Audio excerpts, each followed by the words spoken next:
saying thank you for inviting me, and I'm really happy there's people here. On the way here, I was thinking like this could have been a really like mean-spirited academic April Fool's joke or something, and I would like show up to the social science building to a room by myself. So I was really happy to actually see people here, and it wasn't some kind of Carleton, Ottawa U, April Fool's thing. So I am really excited to learn a little bit more about your class and to hear a little bit more about some of the things that you've been working on throughout the term. The agenda looks fantastic, and it looks like you've done a really good job organizing everything. So I'm super pleased to be here.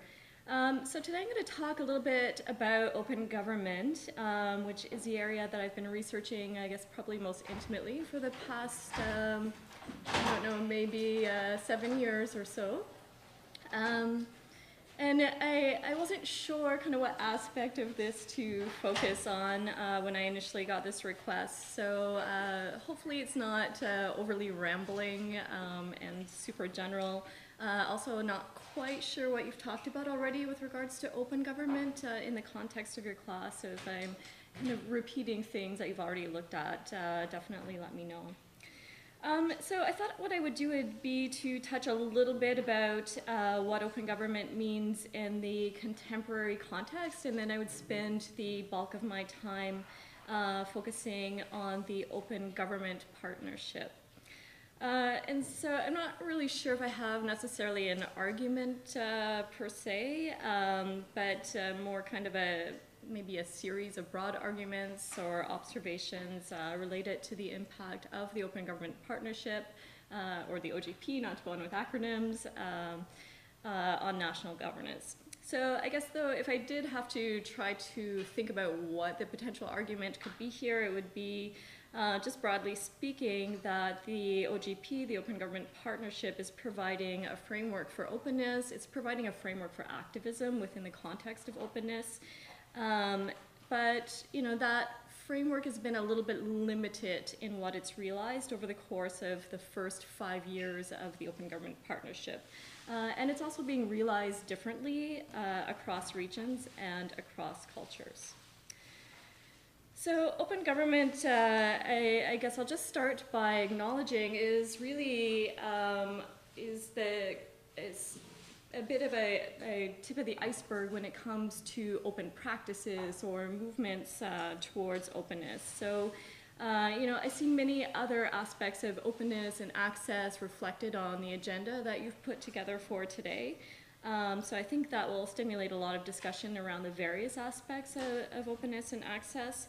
But if we just kind of start for a moment by thinking about what that means, access and openness, we can think of it in relation to a number of different practices.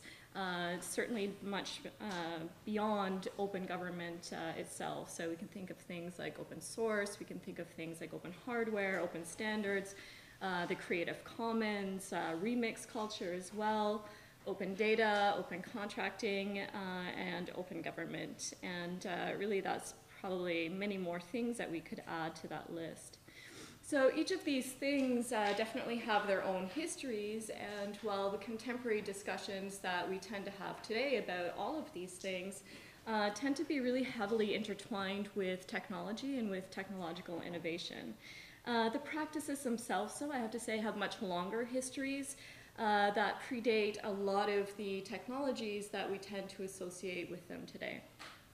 So if we take open standards just as one example, and it's not the example I'm going to be focusing the bulk of my comments on, but we can think back, if we're just trying to think about how long and how expansive some of these histories are, we can think back to early cartographers, for example. So here we have some very early work in cartography going back to 150 AD. And then later, others were able to take this work and build on it. It was open. It became a collaborative project. So open government is very similar. It has a much longer history, although it's just within the last 5 years or so that we've really started to hear that terminology used a lot more. So that history goes back to the 1700s in Sweden, And then it resurfaces at various points of time. It kind of ebbs and flows in its popularity. So one of the more notable surfacings of that term came in the 1950s in the US with discussions around the establishment of freedom of information legislation. It kind of resurfaced again when Obama was first elected, and then it's kind of continued on in its popularity as a concept with the establishment of the Open Government Partnership, which started up in 2011. So I'm not sure if you looked too much at the Open Government Partnership in the context of your class. Have you talked about it? A little bit. Jamie Boyd came from the TBS? government team to talk about us. Okay, awesome. A little bit. Okay. Just a little bit. Okay, fantastic. Yeah, Jamie is a really good person to hear from for sure. So as you'll know then from Jamie's visit, the OGP is a multinational initiative that's aimed at getting governments, national level governments in most cases, to make commitments to improve openness. So it started in 2011 with 8 countries. And now today we're up to 75 countries. So I've had, I guess, a good fortune of being involved directly with the OGP for going on 5 years now. So for 4 years of that time, I was doing an independent assessment of Canada's progress in meeting its open government commitments. And then for the last year, I've been sitting on its international expert panel, which is kind of a pompous name to say, like Board of Governors. I established methodology for the assessments. So I guess they wanted to make it sound sexier than it really is. So it's grown a lot, and as you can imagine with that kind of growth from 8 countries to 75 countries over the course of 5 years, things have changed a lot in the area of open government. And if we kind of go back to then, like all of these different practices are kind of all things that are being talked about within the context of the OGP, although they all relate to very different aspects of openness. But there are some similarities, I guess, amongst them if we're looking at the values and attitudes that we can associate with them. So they're kind of, the values and attitudes, I think, are, so here's the OGP you can see. So these, the different color, it just relates to where they are in terms of their national action plan. So the red on the map are countries that are working on their 3rd national action plan. Canada's in that group. Some are working on their 1st, some are members but haven't done too much yet, some are on their 2nd. But what kind of, I think, binds all of the different practices related to open access and open government that I kind of listed off there, and binds them through time as well, are a list of kind of core values and attitudes that are shared among them. So some of these things include transparency, and then as kind of a byproduct of that, accountability, participation, effectiveness, efficiency, collaboration, innovation, personalization, and experimentation. And if we're kind of looking at those older histories and kind of more contemporary discussions around open government in particular, I think it's really the participatory and the collaborative aspects that set our current discussions apart a little bit from the historical discussions from their predecessors, particularly when it comes to open governance itself. So some of those early ideas or early conceptions of open government were really just simply about access to information. So how can citizens have better access to government-held information? So it was pretty limited, and it didn't really offer or outline any particular model of governance where citizens had any more of a role than participating during election time. So the idea of collaborative policy making wasn't really part of that discussion. So that's something that is, I think, a little bit unique about today's discussion of open government. There's more of a recognition that open government today is about changing decision-making structures and shifting a kind of the balance of power away from government so that it's something that's held a little bit more jointly between citizens and government. And the OGP certainly promotes that vision of open government, that collaborative vision of open government, if you look through some of its governance documents, like the Open Government Declaration, for example. So the shift from that clear focus on access to information that we saw in earlier discussions in the 1950s in the US, for example, to a focus on citizen participation in government has left governments, in a way, kind of a bit more free to define open government how they wish, kind of to personalize it, I guess, if you want to think of it in that way. As long as they're defining it in some way, and as long as they're outlining that different mechanisms, I guess, that they need to improve. So what they do within the context of the OGP then in defining governance is they come up with a national action plan. So that was probably one of the things that Jamie talked about when she came to visit your class. So one of the interesting projects that I've done, and I realize you can't see this, this chart very clearly, but I'll explain it in a second, is a study with Amanda Clark, who's with the School of Public Policy at Carleton. And Amanda and I kind of said, well, okay, what does open government mean across some of these OGP countries? Is there kind of a standard definition of open government today?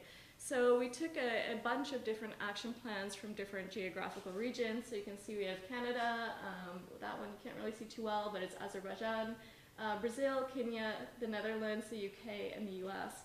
And we used some software to scan through and see what elements of access were popping up a little bit more across the action plans to try and get a sense of what's being privileged within the action plans across the countries. And then that gives a bit of a sense on how it's being defined or conceived of in the different countries. So you can see from here that there's a number of variations by region. And there's certainly a number of themes with regard to access and openness that really surface strongly. So access to information, for example, and then open data is another big one, particularly in the UK, and accountability in Kenya. So just to point out a few of them. But what was really interesting about this study is when you kind of, take all of those blue bubbles and you kind of look at them and see how they shift and change, and the size of the bubble is just related to how many times that particular terminology was coming up in their action plans. So when you look at how they vary, you can see a variation across regions. So you can see that different governments in different regions are focusing on different things, that they're defining government, open government, in a way that's useful to them. There's a lot of variation that's been happening here. I'm already to 2 minutes, so I thought it said 9:30, so I've been watching the clock, but that's okay. What we can see is if we look at kind of broadly as well from some of the data collected by the OGP has looked at 152 national action plans, and with those there's come 2,700 almost commitments that have been made by governments around the world. And if we want to get a bit of a sense of where these lie, we have about 64% related to access to information, 35 to public accountability, and 35 almost to civic participation. So you can see access to information has really been privileged over some of the other aspects of open government, and open data falls into that first category. And then if we want to see kind of, okay, well, how have they been doing? How have governments been doing? There's only been a 45% completion rate of those 2,700 commitments, so less than half. So, stuff is getting done, but it could certainly be done a lot better. And then only 16% of those 2,700 commitments are seen as being ambitious. So an ambitious commitment would be one that really addresses the national problems. So in Canada, for example, what I've been arguing in my own assessments on the National Action Plan, and I'm glad Jamie and her colleagues aren't here necessarily. They take it very well, but I'm sure it's still hurtful. is that we just haven't been overly ambitious in our commitments. So one of the main barriers to better access in Canada, for example, has been our Outdated Access to Information Act.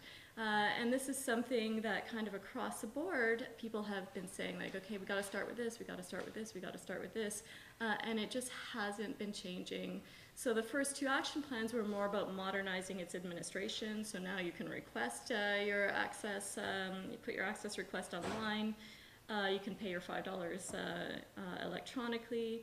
And then this third plan was to actually modernize the legislation, but last week the Trudeau government announced that it was going to delay that even further. So there's been this kind of stalling of movement on that.